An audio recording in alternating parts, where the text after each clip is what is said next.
Never before in human history have we been richer, more advanced, or powerful. And yet, we feel overwhelmed in the face of rapid climate change. It seems simple on the surface. Greenhouse gases trap energy from the sun and transfer it to our atmosphere. This leads to warmer winters, harsher summers. Dry places become drier and wet places wetter. Countless ecosystems will die while the rising oceans swallow coasts and the cities we build on them. So why don't we just prevent all of that? Well, it's complicated. The public debate about stopping rapid climate change often focuses on a few key features like coal plants, cars, or burping cows. And so the solutions are often simplistic. Rows of solar panels, biking to work, something sustainability. And a huge talking point is personal responsibility. How you should change your lifestyle to prevent rapid climate change, which we'll find out together in the next few minutes. This is one of those videos where we want to encourage you to watch to the end, because to discuss real, doable solutions, we first need to understand the problem.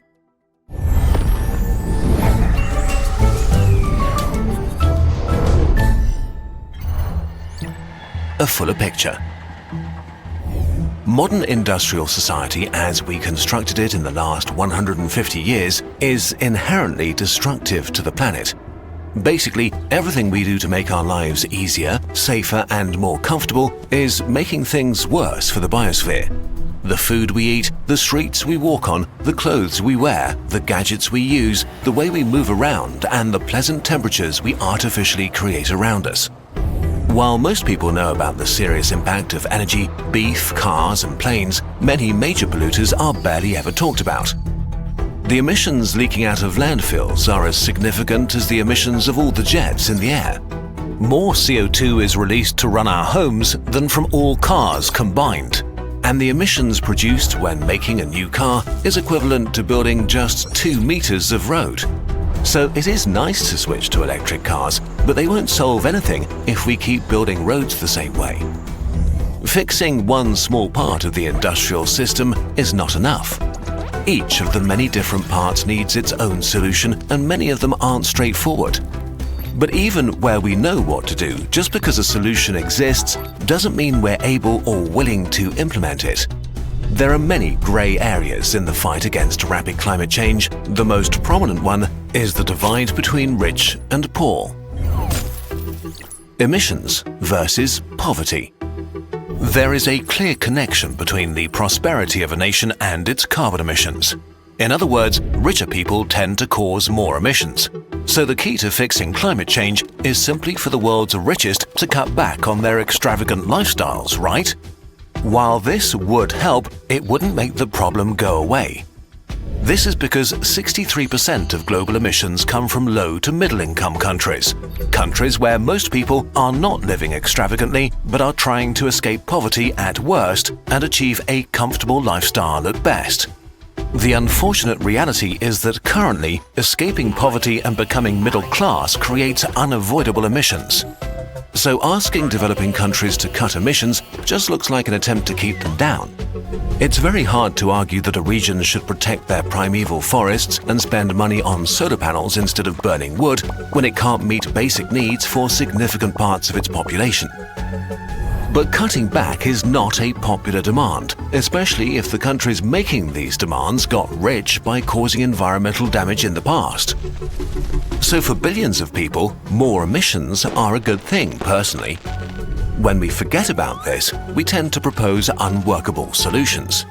Take concrete. 8% of CO2 emissions are released by the concrete manufacturing industry.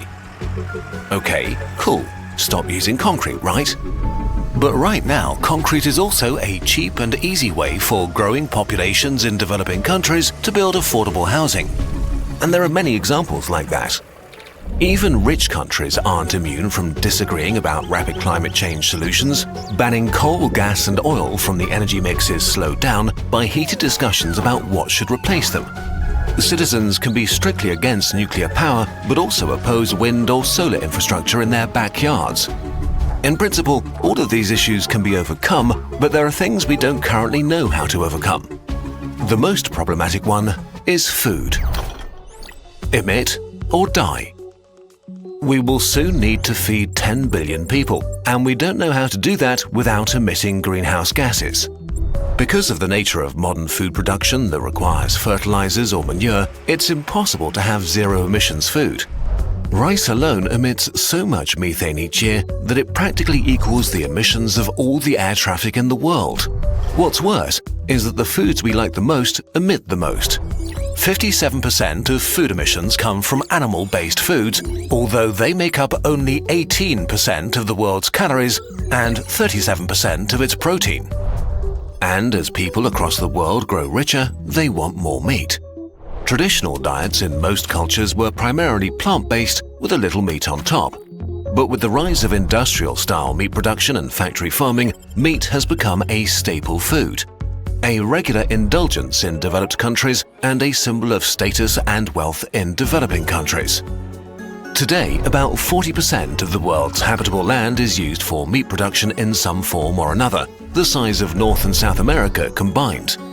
This is land we could otherwise allow native ecosystems to regrow, like forests in the Amazon, and suck carbon out of the atmosphere, but instead, most of it is used to feed animals. The available solutions are uniquely able to make everybody on the political spectrum, rich or poor, unhappy. Meat is highly emotional, and there are a lot of whataboutism arguments floating around, like comparing it to the worst sources of emissions. In the end, it's pretty simple. Eating less meat alone won't stop climate change, but we also can't stop climate change without eating less meat. The same holds true for other things that are less crucial to our survival, but frankly not realistic to make go away, like air travel, overseas shipping, mining, and the production of devices that play YouTube videos. So what does this mean? Do we need to give up our way of life, and can the poor never achieve it? Can't some technology save us so we can continue to drive our big cars and eat meat every day? Solutions versus expenses. In principle, this technology already exists. Direct air capture of CO2 draws carbon dioxide from the air so that it can be stored underground or transformed into products. So why aren't we implementing it in every industry everywhere? Because with the technology we have right now, this would cost some $10 trillion per year, or half the United States GDP. This money has to come from somewhere, and currently no one is offering it. Just dumping these costs on massive polluters like steel mills and coal power stations would double the cost of their products, and so these industries that operate on very tight profit margins would go bankrupt. Getting the government to pay for it seems logical, but a lot of state resources are actually tied up doing the opposite, like subsidizing oil and gas, which seems counterintuitive but follows clear incentives. By artificially keeping fuel prices low, shipping and everyday goods are kept artificially cheap too, which has a major social impact on billions of people around the world. That creates political lobbies and incentives that perpetuate a cycle that makes it so hard to stop fossil fuel production. Meanwhile, very costly solutions for a far-off problem, like carbon capture, seem like they can wait, as technically nobody benefits from it right now. Some argue that a move away from capitalism is the only solution to this mess. Others insist that markets should be even freer without any interventions like subsidies, and some suggest that we need what's referred to as degrowth, and to cut back as a species overall. But the truth is, at least as of now, no political system is doing an impressive job at becoming truly sustainable, and none have really done so in the past. We also don't have the time to figure this out and do a lot of experiments. We must implement solutions now. Not just to halt the release of all possible greenhouse gases, but also to start reducing the amount of CO2 in the air. It's too late to just mend our ways, we have to actively correct our past mistakes. With every year we waste, more extreme changes will be unavoidable. Okay, let's take a deep breath. Rapid climate change and the world we live in are complicated, so here is where you, dear viewer, come in again. Could you please fix the climate? A narrative of our time is that we are all responsible for rapid climate change, that everyone needs to play their part. Why don't you buy a new electric car? Why don't you replace your gas stove with an electric one? How about you double glaze your windows, stop eating meat, and switch off your lights? Shifting responsibility from the largest carbon emitters to the average person, you, is much easier to do than solving problems. There's an extra bonus if solving rapid climate change sells a new product. If you don't have the money or time for these things, you should feel bad. It's an effective message because it's true. The quickest way to cut CO2 emissions would be if all rich populations on Earth drastically changed their lifestyles and if the people on the rise would not seek to achieve it, favoring the climate over comfort and wealth. If you're able to watch this video, that includes you. But we've just witnessed a global experiment in staying at home, not using transport, and consuming less during the coronavirus pandemic. And all it did was reduce CO2 emissions by 7% for 2020. Asking average people to solve rapid climate change breaks down when we look at the scale of the problem. Personal contributions towards reducing greenhouse gas emissions are nice, but they are dwarfed by the systemic reality of global emissions. The concept of your personal carbon footprint was popularized by the oil producer BP in a 2005 ad campaign. Arguably one of the most effective and sinister pieces of propaganda that still seriously distracts all of us from the reality of the situation. If you eliminated 100% of your emissions for the rest of your life, you would save 1 second's worth of emissions from the global energy sector. Even the most motivated person can't even make a tiny dent.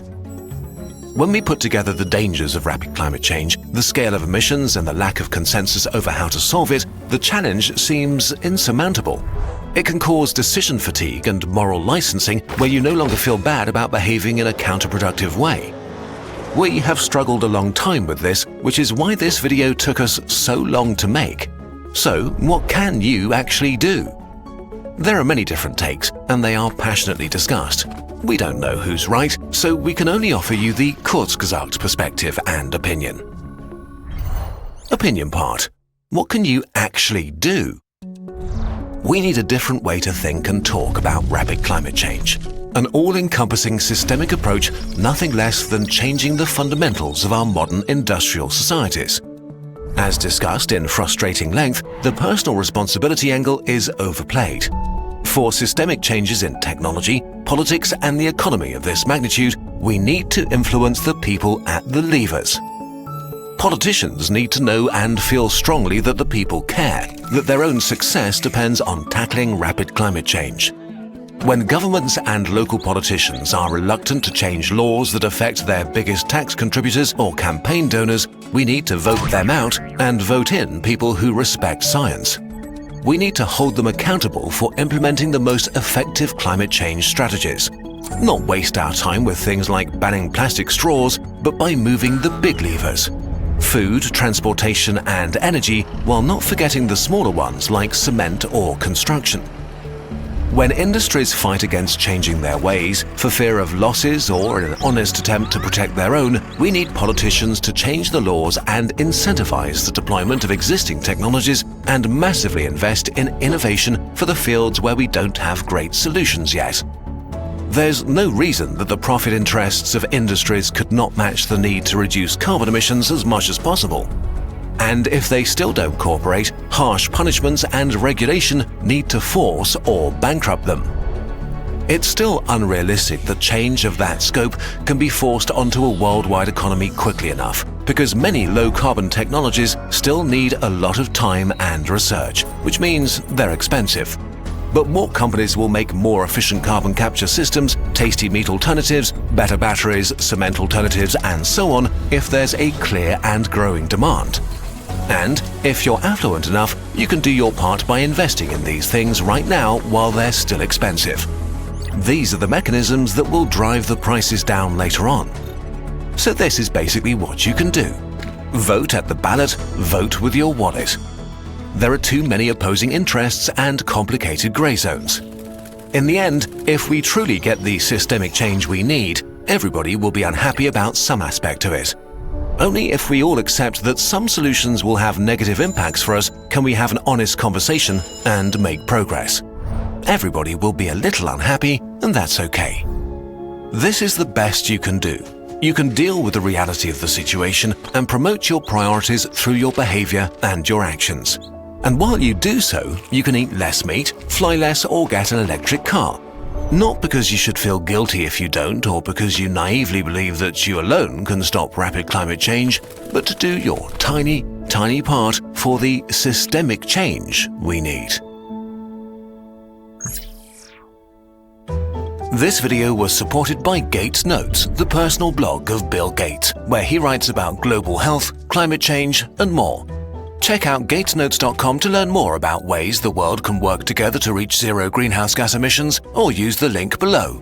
And in the spirit of transparency, if you want to learn more about how we handle sponsorships like this one, we also have a Medium article describing how we do it. Thank you for watching.